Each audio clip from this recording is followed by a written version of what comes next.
Hi, folks. Welcome to our webinar, Sachs Cannabis Advisors, and we got some really interesting things to talk about with you today.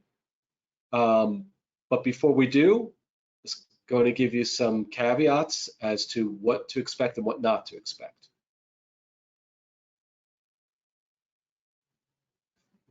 So this is the slide we always put up in our presentations, that the information that we're presenting is really for general guidance, and you really do need to consult legal advice, tax advice, accounting service, investment advice from the professionals, and that could certainly be us. Don't rely just upon this webinar. It is really for educational purposes, and so just take note of that. But I believe it's going to be very helpful if you are either considering applying for a cannabis license, or you're working with someone to do so, or you're just thinking about it.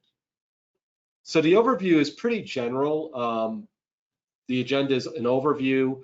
We're going to talk about the application process and other considerations. So just know that this is going to be very general in nature, and we are going to have future webinars coming up in the coming weeks and coming months, diving in deeper concerning things that you really need to know about this process, things that perhaps are snags, or we'll call them tricks of the trade, because there really is none, so to speak, yet, but a better understanding of what to avoid so that your application isn't rejected.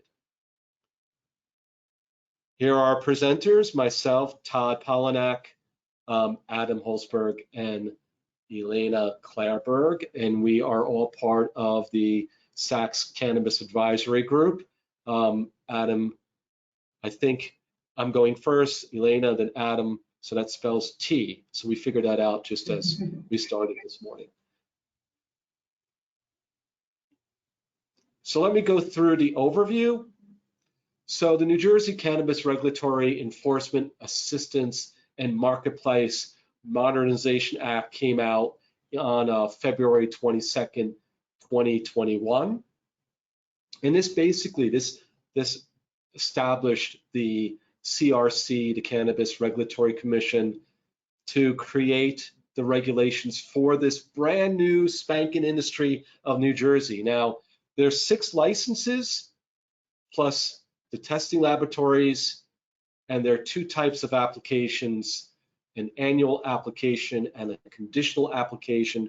We'll kind of describe to you what the difference is, and 2 types of business: standard and micro business.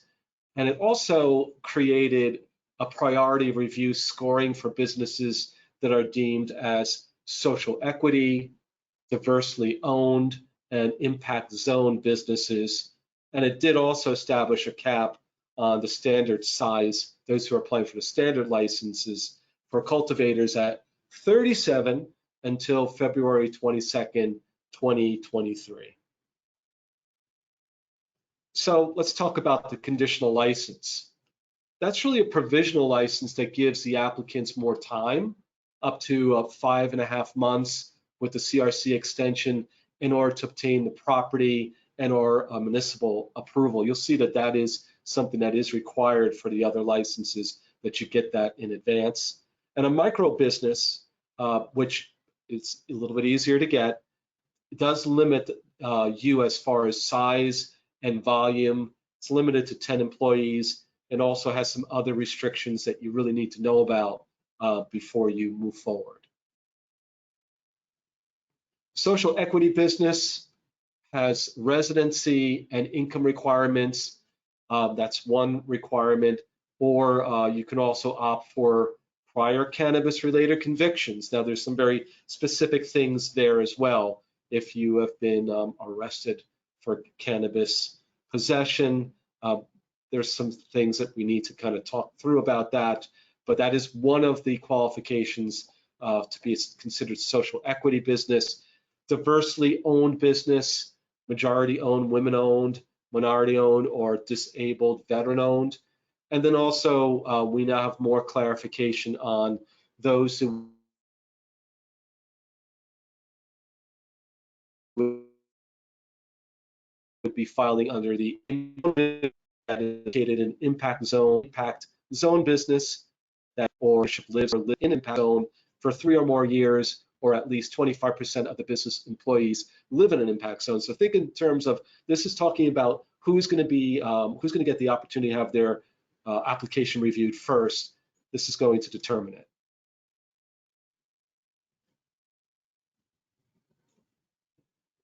So as far as the process, applications will begin to be accepted on the following dates: December 15th, 2021, coming up really soon at 9 a.m. So get your computer ready, turn it on. That's going to be for the Class 1 cultivator licenses, the Class 2 manufacturer licenses and testing laboratories.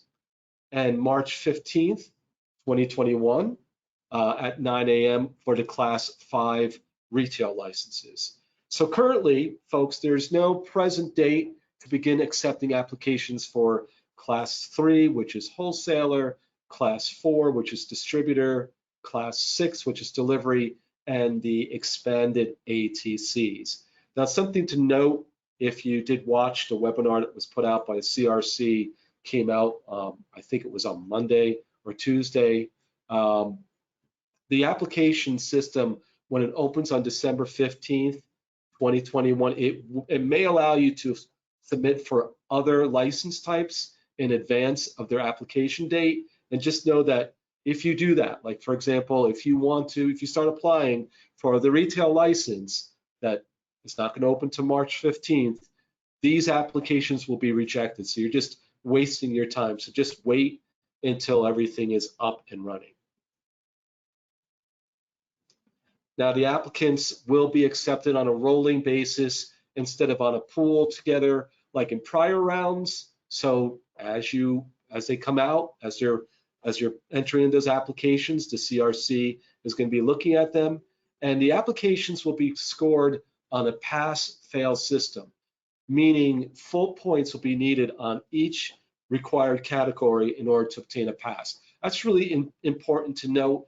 It looks like there is numbers next to each one of these areas, but really, if you do not provide the proper information in any of the categories, you will fail, and your application will be rejected. But you will have a chance to resubmit after you modify, but just know, you really need to know what to fill out and what they're going to expect for you to put into the system, because if you don't put it in, you'll fail, and you'll have to just fix it and resubmit. It's a pass-fail system, meaning you get full points in each section. And currently, there is no deadline on the application period. So, like in the past, there was a certain deadline. But if and when the CRC decides to establish a date to end the application period, they have told us they're going to give us 30 days notice. And good news, there's no cap on license types besides the cap on cultivators. However, this can be subject to local municipality limits. They do have the ability to limit the number of licenses in their municipality if they've opted in. So at this point, I'm going to turn this over to Elena, who's going to go through some of the required submissions. Elena, take it away. Thanks, Todd. Good morning, everyone. I'm Elena Flarberg. I'm happy to be here with you all and thankful to these gentlemen who gave me the juicy parts to talk about now. I'm going to talk about the required submissions with your applications. So you're going to have your completed and submitted online application, your entity legal name and DBA, if that's applicable in your case, your valid business certification, federal and state ID numbers, disclosures of all persons of interest, which Adam will talk about later when he gets to his slides, and all entities of interest, the proposed location and landlord contact information, the personal history disclosures for all persons of interest, and the criminal history background check, the business formation documents, entity disclosures, management service agreements, and financial service agreements as applicable to your situation. The CRC will release the following forms in advance of December 15th, 2021, the personal history disclosure form for all persons of interest, and the entity disclosure form for all entities of interest and licensed applicant. The CRC will also provide a tutorial on the online application in advance of the application date. So the application system will completely online and digital, so everybody's got to make sure their internet's working and their computers are ready to accept. The system can be accessed by multiple team members and worked on together. Items requested on the online applications will include the general business information, which is the name, entity ID that we talked about before, the business type, etc. The license class, the information on the persons of interest, their address, ownership percentage, those kind of details, the primary contact person, the location or proposed location of the business, various other questions that will need to be filled out, and then you'll need to upload the documents pertaining to the various categories. So PDF, if possible, is always preferred. As far as location, you'll need zoning approval, which will consist of a letter or affidavit from appropriate municipal officials that the location will conform to municipal zoning requirements and any variances granted concerning the operation of the business. Local support demonstrated by a resolution adopted by the municipality's governing body, or where a municipality has no governing body, a written letter of support from the municipality executive. So municipalities can submit preferences to the CRC within 28 days of receipt of the application. So the notice of application acceptance provides details of the various categories required for each type of application: conditional, conversion, and annual. So please note, when responding to the different categories, it's vital to ensure that you comment on all requirements as described in both the notice and the regulations. When the CRC is scoring, your comments will be compared to these documents to ensure all aspects have been properly answered. As Todd mentioned before in his presentation, there's a pass-fail scoring situation. So of course we all want to be on the pass in this case. So priority review is going to be based on the following order of applicants. So first will be social equity businesses. Next, diversely owned businesses. Third will be impact zone businesses. And then applicants with bonus points, and then all other applicants. Conditional applications are reviewed before annual applications, and micro-business applicants are reviewed before standard business applications. So an example about this is that if you have two diversely owned businesses that submit applications, if one is a micro business and the other is a conditional standard business, the conditional application will be scored first as it has greater priority than a micro business application. And that would hold true for any of the other levels in order of priority. So priority review will occur in the following situations. Applications received will be placed in group based on their priority. And after the application is scored and deemed eligible for consideration of final agency approval by the CRC, it will be placed in group based on priority. Testing laboratory license will be given the highest priority. Diversely owned businesses that receive more than one certification from DOORS will be given priority over applications that only have one certification.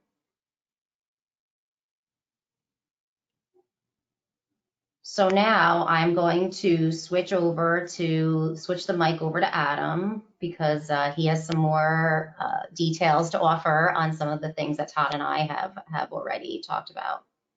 Thank you. Hi, everyone. So I'm going to take it from here, going over now more the scoring aspects and what happens once the application is submitted. So by law, the CRC has 90 days for review, but they are allowed to extend this time due to volume. And based on initial demand, it's very likely when it's up and running that there will be an extension of this time. They're expecting very high volume to start, so you should assume that it is going to take longer than the 90 days in the beginning of this process. So the components of the review process. So once the application is submitted, it goes through review and scoring. After submission, you then go through the criminal history background check. There is review of the statutory compliance, and if necessary and at the CRC's discretion, there is a probity review. Then it goes to a regulatory compliance. After that, you will have approval by the CRC, and once you pass the final inspection, the license will then be issued. So scoring, just want to re-emphasize these aspects. So scoring is going to be done on a pass-fail system. To receive your full score, you'll need to be deemed complete and compliant with the notice and regulations. So just re-emphasizing that point that when your answers are submitted, they really need to match with what's in the regulations and the notice. The CRC staff, when they're grading your answers, that's what they'll be looking at, the regulations and notice. So you want to make sure that your answers are in line with that. If you did not receive full points, you automatically get no points and it will be rejected. However, you are able to resubmit your application after correcting these issues. But you definitely do want to try to avoid that issue and have your application successful on the first try. And also just wanted to make a note, all measures, except for any bonus categories or categories that do not pertain to your license type, must receive scores to move forward. So if you're filing for a class 1 cultivator and there's a category for a class 2 manufacturer, you won't have to answer that. But anything revolving general categories or an example for a class 1 cultivator, you will have to answer. And the application system does have a review process in there before you finally submit. But when it comes to the categories and what's being answered and not being answered, there won't be a review there. So while you shouldn't necessarily depend on that system, it is something to be mindful as you go through the application process. So the qualification review, as I mentioned before, there'll be a criminal history background check will be performed after the application is submitted. Then there'll be a statutory review based on, so if you're submitting for a social equity application, they will then go through your documents to confirm that you are able to apply as a social equity business. The same thing goes for all the other types, whether it's diversity owned, impact zone, so on. And also the type of application. So for instance, the conditional applications, there is a limit regarding your adjusted gross income based on your tax return. So that limit is $200,000 for single filers or $400,000 for married filing jointly. So they will also confirm to make sure that you are able to apply for a conditional license based on those kind of criteria. So everything will be checked and confirmed by the CRC. Also at the discretion, also at the discretion of the CRC, the CRC may go through with a probity review, meaning they may investigate the finances, ownership and control structure of the companies and any associate individuals. So those who may be subject to such an investigation are the owners, passive investors, principals, any board members, potentially management service contractor and financial sources, and even potentially vendor contractors could be subject to such an investigation. So now we mentioned a few times regarding persons of interest. So when we talk about persons of interest, we're really talking about people who are fundamental to the operations of the business. So this could be the owner, this could be management service contractor, financial sources, any individual that's deemed fundamental to the operations will have to go through this process of these required submissions. So they will need to supply their legal name, social security number, and primary address, disclosure of any ownership interest, if applicable in their situation. They will have to submit the personal history disclosure with an affidavit that the statements are true and correct. And as mentioned earlier, this disclosure will be available before December 15th. So this could be completed ahead of time. They will have to sign a waiver of liability for any damages that may result from a disclosure or publication of any information acquired during the licensing process. They have to supply a resume, a government issued ID, their adjusted gross income from the prior tax year, and also their complete federal and state tax returns from the preceding tax year. So entities of interest, this is a same idea. Any entities that are fundamentally involved in the operations of the company, of the business, will have to go through required submissions. So same idea, legal name, primary address, their relationship to the applicant, whether it's the owner, a management service contractor, financial source, or potentially a vendor contractor that's deemed fundamental. They would have to complete the entity disclosure form with an affidavit that statements are true and correct. As I mentioned before, like the personal history, the entity disclosure form will be available ahead of time. Also, the waiver of liability for any damages that may result from any disclosure or publication acquired during the licensing process. They will submit any and all formation documents, any and all agreements with the licensed applicant, and then the federal and state tax returns from the prior tax year. So just want to emphasize, so the tax returns must be the entire tax return for both federal and state. The CRC will not accept the tax transcript from the IRS. So if you were exempt from filing tax return in the prior tax year, you can submit a 1040-EZ noting the exception, or a certification noting you are exempt. As with everything else you're submitting, the CRC will verify this information. So if for any reason you need to file a return from prior years and you have not yet done so, you definitely want to get ahead of that now and take care of that, as the CRC will be requesting that kind of information. With everything submitted, the status of the application can be followed in a dashboard. That's going to be within the actual application system. Also, just want to make a note. So the application materials are not subject to public disclosure, but some information will be shared with municipalities. And it's also possible if there's any litigation that information being shared part of the licensing process will be then shared as part of litigation. So there's things to know regarding the process. So some other key considerations. A big focal point is on the cultivators for the standard license, as they have the cap of 37.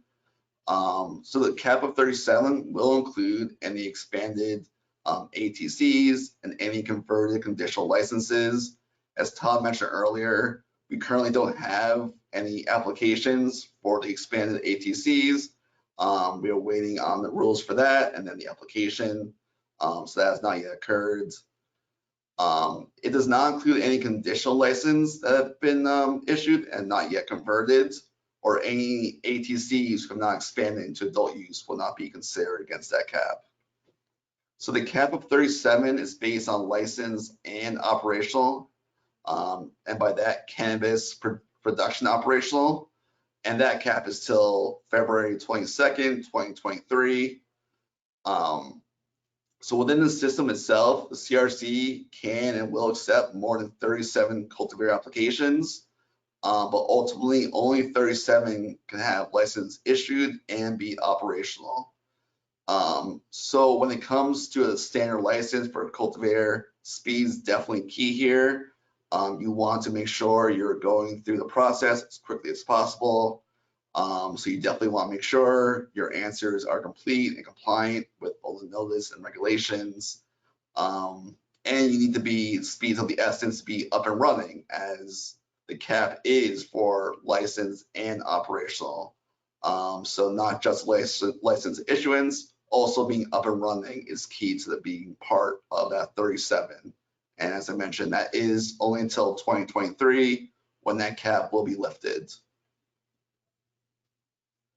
Just the other aspects. So for micro business cultivators, there's some questions regarding the 2,500 square feet restriction. So that's based on the actual physical plan of the cannabis operational space and not necessarily the entire property space. So if the micro business is in a larger property, it's really limited to that physical plant area. The impact zones and the economically disadvantaged areas, so the EDAs for short form, that's related to social equity applicants. The list of these have been released. We don't have them all listed because there are lots of towns being provided here, but it is 87 towns and 18 counties across the state qualify as impact zones. And just also want to know, so of the 87 towns, 21 of the towns actually have median family incomes above New Jersey's average. So a little less than a quarter are above that median income level. 55 towns qualify as EDAs. As I mentioned, that's for the social equity applicants if they're going for that aspect of it. But also want to note that of the 87 towns for impact zones and 55 towns that qualify as EDAs, now all these towns are opting for adult use cannabis at this time. As I'm sure many of you know, there have been a significant number of towns who have opted out. So just because a town is listed on the list does not necessarily mean that it is accepting adult use cannabis. So something to keep in mind and consider if you're going through this route. And then just some additional points regarding conditional applications. So as mentioned earlier, there's no requirement for a location commitment or a municipal or zoning approval with the application. That's kind of key aspect of the conditional license, that you can submit an application without having the real estate or the municipal approval taken care of. But as part of your application, you will have to submit information on a proposed location and municipality. However, with that, when you finalize your conversion application, it does not need to be that proposed location. It could be a different location, different town. You're not stuck to that location that you were considering maybe when you first did the application. So you just need a location and town to start. And like I mentioned, it does not need to be the final town or location. And then there were some concerns over the regulatory compliance plan requirements for conditional applications. So CRC just emphasized that they're not expecting the applicant will be able to comply with every specific regulation when they're completing that plan, when they fill out the conditional application. But they do want to know what are the key aspects that will allow you to operate in compliance with the regulations set forth. So something to just keep in mind if you're going after the conditional application. And then with that, I'm going to hand it back off to Todd. Thank you, Adam. So what you see on the screen here is a slide that, if you like, you can download budget and forecasting guide for a cannabis business. There's a link that will be sent out, and I know that it's typically asked on these webinars, do we provide all the slides? And you will be able to download this webinar. Actually, it'll send you right to YouTube, and you'll be able to get all this information. So if you miss something and you want to hear it again, you'll be able to hear it as many times as you want. Next slide. So some questions. There's a few things that came in and some things that just want to emphasize. One is the date in which the applications will be available for retail. What is that again, Adam?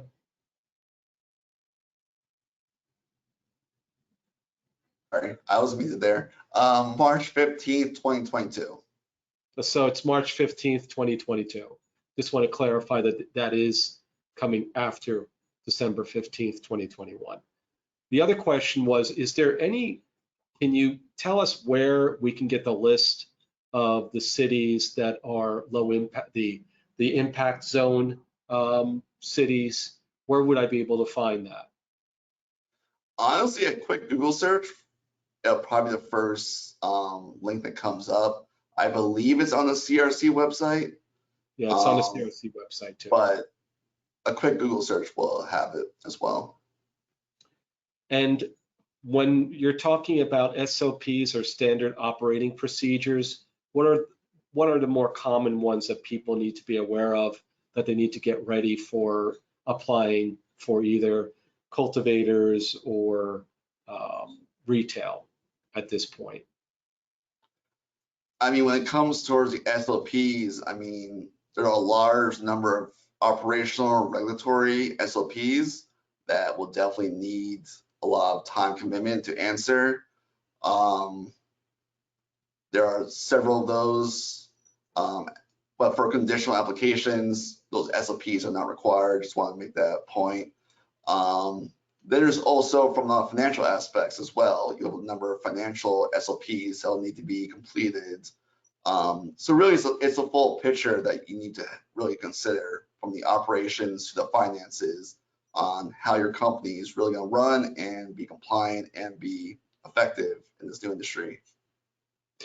And I guess just to clarify, this is pass fail, so it's not like you get just some points and you can move forward. If you don't provide or you don't satisfy whoever's reviewing this application that you indeed are ready to open up a cannabis company, whether it's cultivator or retail or manufacturer, you will not get the license granted, correct? It's not like you get a certain percentage of points and you kind of, get 80% and so you'll get a license. It's either all or nothing.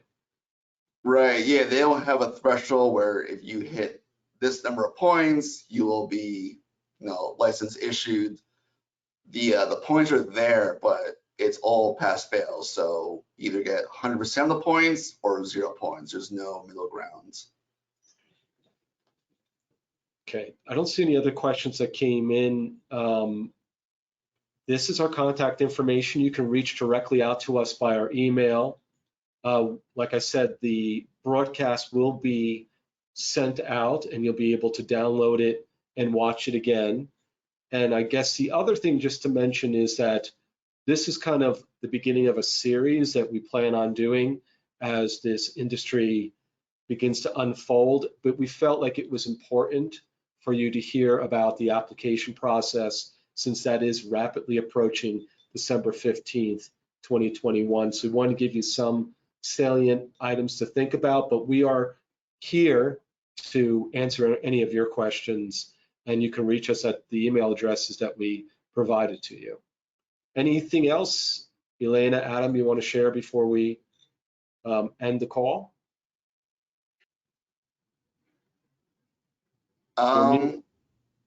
Nothing really at the moment. Definitely you want to have your team, as we always mention, your team in place. The process is starting. The applications will be accepted on a rolling continuous basis. So really, besides cultivators, if you're going for a standard cultivator license, speed and timeliness is definitely the essence.